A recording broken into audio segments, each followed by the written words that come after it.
which of those deadlines do you think is the most important for you to discuss with the folks that you're meeting with today? Well, I would like to focus on the Tax Cuts and Jobs Act, which many of its provisions are due to expire at the end of this year. And that was a bill passed in 2017 that lowered marginal tax rates for individuals and lowered it for corporations. We were once the highest corporate tax rate in the industrialized world. It was lowered from 38% to 21%. And we've got a lot of pass-through entities in Montana that benefit from those cuts. Individuals in Montana, families benefit from those tax cuts. All people do. And we are suffering now as a nation and as a state under the burden of inflation, increased costs of living. It's estimated that we're paying over $11,000 each year.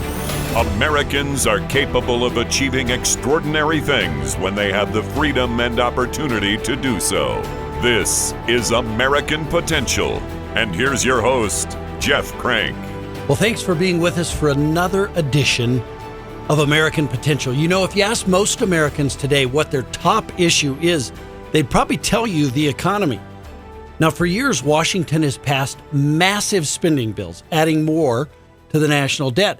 And this reckless spending has continued to drive inflation up, making it harder for families to keep up with the cost of living. Next year, Congress will face a series of crucial votes that will directly impact the economy. Now, at Americans for Prosperity's yearly event called Capitol Conference, where state leaders head to D.C. to meet with federal lawmakers, the topics they discussed with lawmakers was the looming fiscal cliff. Now, I wasn't able to make the trip this year, but we've lined up some guest hosts so you can hear how the fiscal cliff will impact you. Hello, everyone. My name is David Thompson, and I'm the Director of Operations with Tennessee here at Americans for Prosperity. Like Jeff said, he wasn't able to make it to Capitol Conference this year, and given the importance of what Americans for Prosperity is discussing with lawmakers, the podcast asked if I could step in so we could keep the conversation going. A top priority for Americans is the economy. Americans have felt the cost of living going up from buying groceries, filling up the car, rising insurance costs, and almost every part of life is getting more and more expensive. Part of the reason this is happening is because Congress continues to pass huge spending bills, which Americans are feeling the negative effects of. This is why during Americans for Prosperity's yearly event called Capitol Conference, Americans for Prosperity is talking to lawmakers about the fiscal cliff that our nation is facing next year. The fiscal cliff is a series of deadlines that deal with government spending and taxes. Congress has the opportunity to stop this spending that could lead to an even worse cost of living crisis.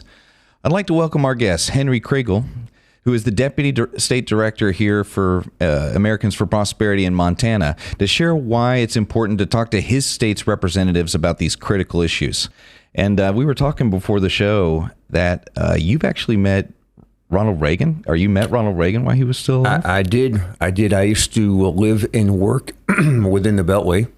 And I worked with Congressman Charlie Wilson of Charlie Wilson's War, supporting the Afghans when the Soviets had invaded their country. And we wanted to talk to the president about the endgame strategies for getting out of that country. Wow. And ensuring some level of stability in Afghanistan. And so myself and several others went to the White House for a meeting in the Roosevelt Room. It's on April 12th, 1988. And the meeting is documented in the Reagan diaries. That's kind of my 15 minutes claim to fame. It was a highlight of my career here in Washington, D.C. And I have to say that although I kind of disagreed with the president's endgame strategy, he was very friendly and welcoming and engaging. And it was just really a highlight of my time here in D.C. That's really cool. And, I had to ask about it. The Reagan movie just came out. Reagan is being shown to a whole new generation of folks who hadn't heard of him before. But before we start talking about the fiscal cliff, AFP is celebrating its 20th anniversary. And I just wanted to ask, when did you first hear about AFP? And why did you want to work with them? That's a great question. back in 2009, we in Montana and around the U.S., people were really concerned about big government spending. There was the $900 billion bank bailout that was initiated in the previous administration under George Bush. You had Barack Obama as the new president, and he was continuing escalating reckless spending. And we were concerned about big government spending and its result in higher taxes on Americans. So I was contacted by someone who wanted to start the Tea Party in my hometown of Bozeman, Montana. Someone I never even met before. She heard me on talk radio. I hosted my own show a couple times a week on local talk town square media in Bozeman, and she connected with me. We started our own Bozeman Tea Party there. And our first rally, April 15th, 2009, was just a spectacular event with over 500 people showing up despite a half a foot of snow. Oh, wow. Believe it or not, in the springtime. And we launched we're part of this new movement of getting grassroots people, local people engaged in the political process and letting their voices be heard in a very civil, respectful, but clear and appropriate way. And I used my radio show to help promote this new movement. A few months later, President Obama did come to Belgrade, Montana, our neighboring town, to promote his Obamacare healthcare, essentially government takeover of our healthcare system. And we decided to get a permit and stage our rally. And it was an incredible event. The first event, no one even took us seriously. But once they realized we were getting traction, the folks on the far left, including the unions, were paying demonstrators to come down to disrupt our rally. And we had local and national and international media covering this, and they were literally trying to goad us into a physical fight. Wow. And thankfully, we restrained ourselves, because if we didn't, it would have been the end of the Tea Party movement. So we staged our rally there, and that's when I met Americans for Prosperity at that time. They were doing their hands-off healthcare bus tour around the United States. They happened to be in Montana at the time, and they were part of our rally. And so the Tea Party thing went on. I was with that and kind of led that and started the Montana Tea Party Coalition. We had movements all over the state. But I quickly realized that as a single dad and working full time and doing this as a volunteer, it was an unsustainable model for me. I didn't have time to raise funds or develop an infrastructure, but here was Americans for Prosperity, highly aligned, very professional, had the resources, technical resources, they had the policy understanding, and they were focused on developing grassroots. So I proposed, I applied for the job as state director. I didn't get it, which is fine, but my friend Scott Sale, Speaker of the House, he got it. And he needed help organizing rallies in Montana. So our friend, Jeff Crank, hired me for a 2-week contract to get 100 people at each of 4 rallies in the state of Montana that fall of 2009. And thus began my career at Americans for Prosperity Montana. 2-week contract to a part-time job to a full-time job. I've been there for 13 years, and it's been a great thing for me and my family. Wonderful opportunities, friends, met friends for a lifetime. And we have one of the, I think right now our team in Montana is the highest performing team I've ever been on in my 13 years. And we're just doing some great work on the ground there in the state of Montana with a wonderful team of people and colleagues. Well, that's so great to hear. And that story, I've been working in the grassroots for over a decade. And the story of that time period of 2007, 2008, 2009, 2010, in that space is so many people in this modern milieu's origin story for why they're in politics. And I think that your story will resonate with a lot of people of how they got started. So you've been in Montana for a long time, working hard, and you've been with AFP for quite a while. Out of all the issues and projects that you've been able to work on in Montana, what's the thing that you'd say you're most proud of? The thing that I'm most proud of is becoming our lead lobbyist the last 2 legislative sessions. Now, I've been a Montana resident for over 30 years. And Montana is a very peculiar state. We have this image of being this rugged individualist culture, but yet we were led by Democrat governors for 16 years. Wow. So we really are a purple state. However, more recently, we elected Governor Greg Gianforte. He's now running for his second term. And we have a majority in the House and the Senate. Last session, a supermajority. And now we had opportunity to make a huge difference.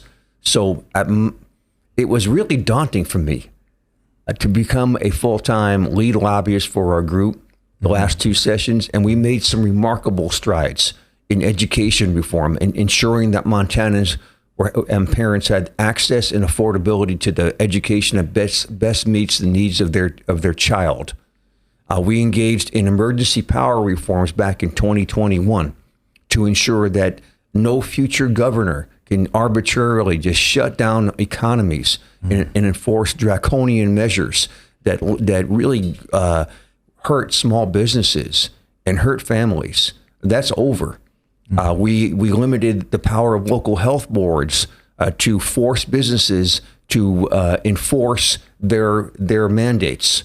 Now they have to go through a public hearing process and have local leadership vote on it. So we made some major reforms over there. We did healthcare reform so that individuals can have access to the health professional they trust at a price that they can afford. In particular, we expanded the scope of practice for physician assistants. Now they can actually work independently on their own after they complete their education training and 4 years of supervision from a medical doctor. We had to compromise on that last point. We think 4 years is too long, but we just couldn't get it done any other way. We expanded the scope of practice of pharmacists so they can prescribe medication. In rural areas, it's very hard to get to a doctor and then go to your pharmacist. So one-stop shop for antibiotics. If you got strep throat, no problem. Pharmacists are more than capable of doing that.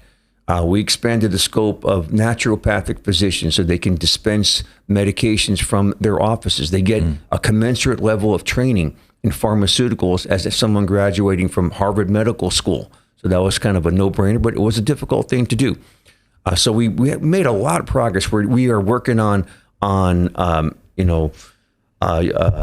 occupational licensure issues so that those who have credentials in other states can have an easier path towards practicing their craft in our state of Montana. We got some more work to do on that. There's resistance, obviously. There's corporate cronyist resistance in the boards that do the approval process of these things. But we made tremendous gains in the last couple of sessions, and we're poised to do more in 2025 because we're very confident that our governor will be reelected and we will have a majority of policymakers in the legislature. It takes a lot of hard work, but it's really fulfilling to be up there and to testify before committees and get our grassroots activists up there at key inflection points during committee hearings, or have them come and lobby prior to the bill going to the floor for second reading. That's where they debate and vote on these bills. Yes. And so I find a lot of joy and personal satisfaction out of that because it's really challenging. Well, let me dig in a little bit. I'm going to go a little off script here with my questions, but I love talking about the difference between what AFP does and what a lot of other people who are called lobbyists do, because I think it's kind of a charged term here in America. Sure. And so many great things there that I could dig in on. I mean, you're saving a lot of people money in healthcare through all those reforms that you did in Montana. But if you could talk about a little bit what the difference is between, say, when an AFP employee says, I'm our lobbyist, I'm the one who goes down there and advocates for these things. How is that different than maybe the societal perception of what a lobbyist is? And what is AFP's unique comparative advantage when they go and lobby for the issues that Americans care about? And that is a very excellent question to ask. The difference between an AFP lobbyist and those who are contracted or hired by corporates or who represent agencies within the government. They do a lot of lobbying. Yes, they do. Or union representatives, is that we operate under a certain set of core principles. And we believe that ordinary individuals when given the right support, and when we get government out of the way, are able to do extraordinary things. And some of our principles are that we only advocate for policies that expand individual freedom and opportunity, and we oppose policies that limit that. So we're not there. We're not hired hands. Right. We're not paid to advocate for policies we may have a personal disagreement with, but we get paid enough to do it. Mm-hmm. We're there because we want to advance opportunity and freedom for people. And in case of Montana, for all Montanans. That's the core difference. And with our work is our comparative advantages. Not only do we operate under a very clear set of guiding principles, but we have access to grassroots activists from around the state. And we engage them directly in grassroots lobbying. We literally bring them up to the Capitol. Mm-hmm. We engage them remotely through Zoom testimony. We engage them through what we call our IVOLs, or there's nothing more than petitions that they sign, letters they sign to their legislators within, their own legislators. So we keep them informed on a local level because we have staff throughout the entire state of Montana who keep them abreast of what's going on at the state legislature. Thank you for shedding some light on that, because I think it doesn't get enough attention that the way we do it is a lot different, and the grassroots is our comparative advantage. Being able to say this is what's going to help people. This is what's going to make Montana or Tennessee or America better.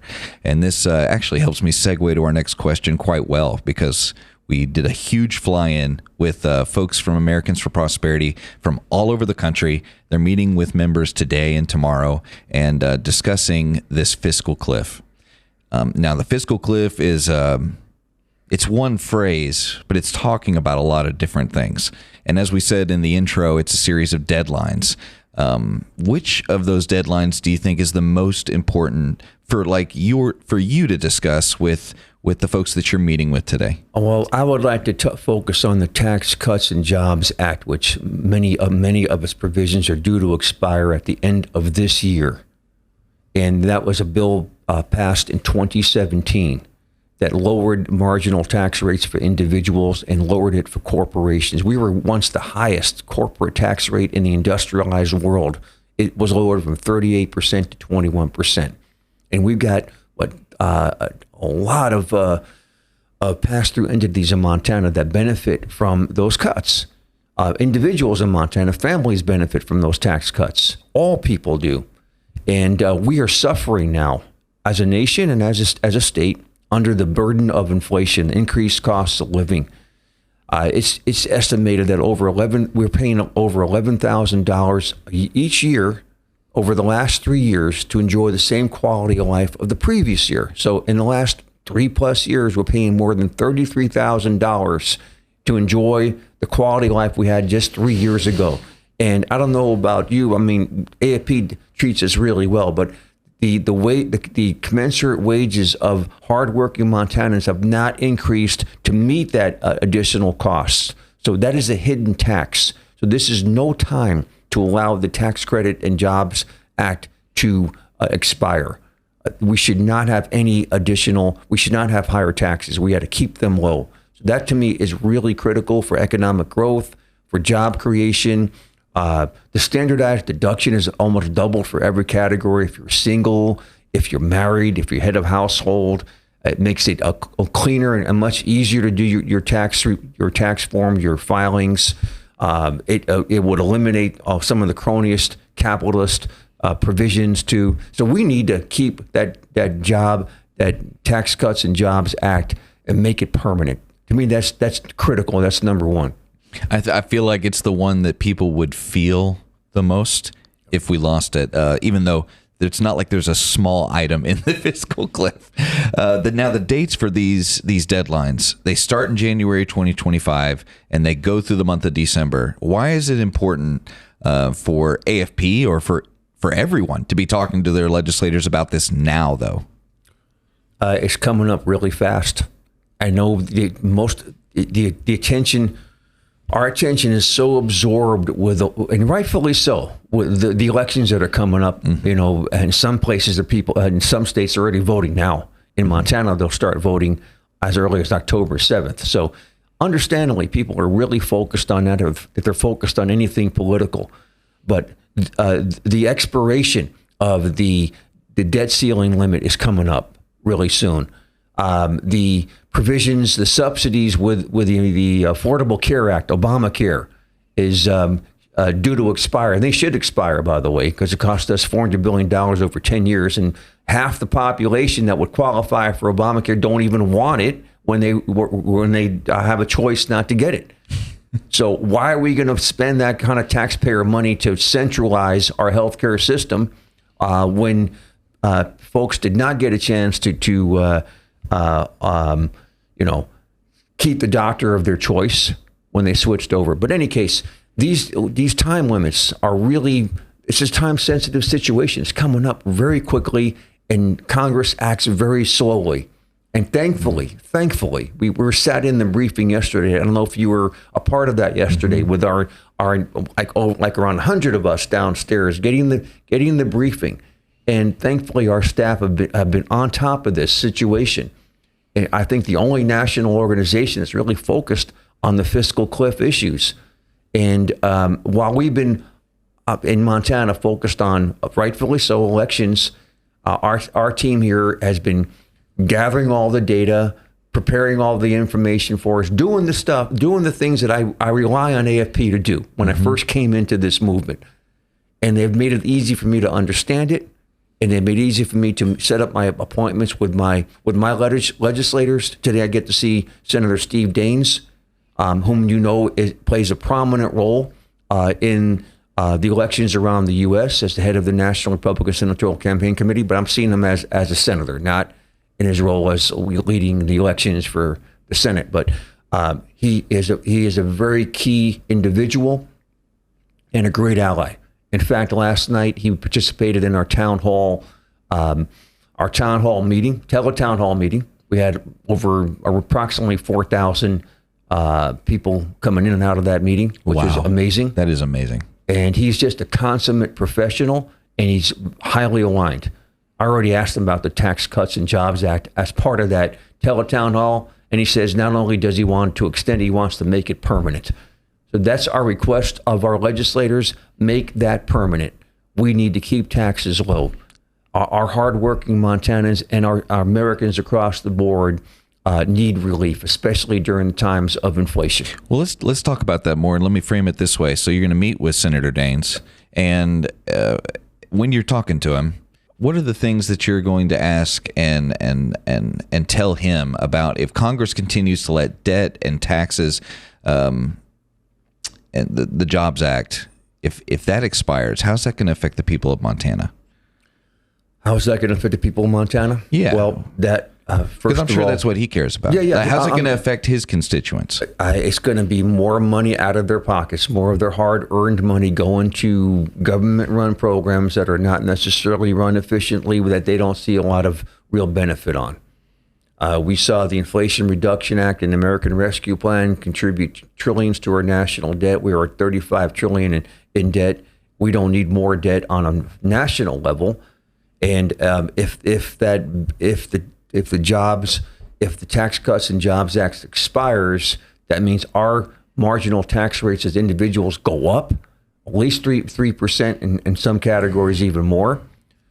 If we remove if the corporate tax rate jumps up to 38%, that's a disincentive for small businesses. They may not be able to actually carry on efficiently. They won't be able to expand. It means a lot more burden on individuals than just simply filing their taxes. I mean, the standardized tax deduction is so much easier than itemization. So there are a lot of benefits to this to that bill. We've seen economic growth as a result of that, and we want to continue on that path. So you aren't just discussing that bill; you're also going to be discussing healthcare as well. The Affordable Care Act subsidies, which we've talked about a little bit, are also set to expire at the end of next year. What are some of the issues that can cause? Well, there are some good ramifications if that expires.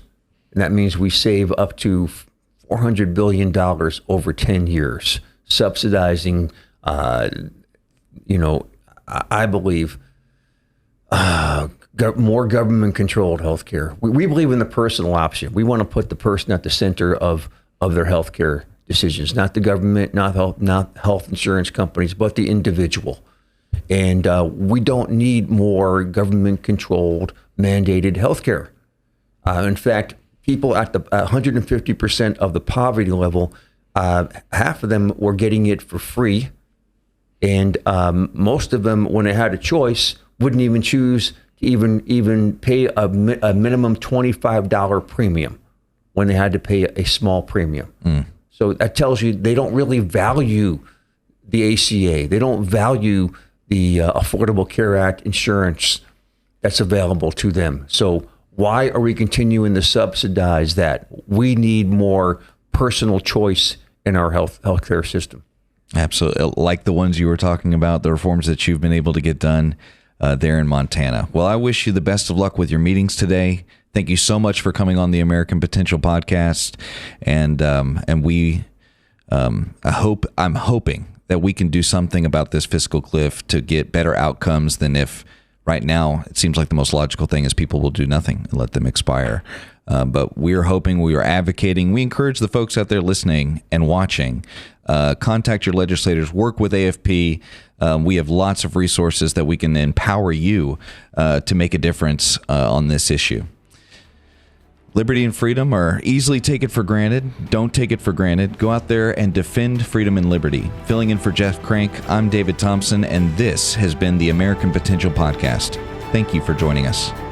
Thank you for listening to American Potential. You may listen to more stories from Americans working every day to expand freedom and opportunity in their communities by visiting AmericanPotential.com.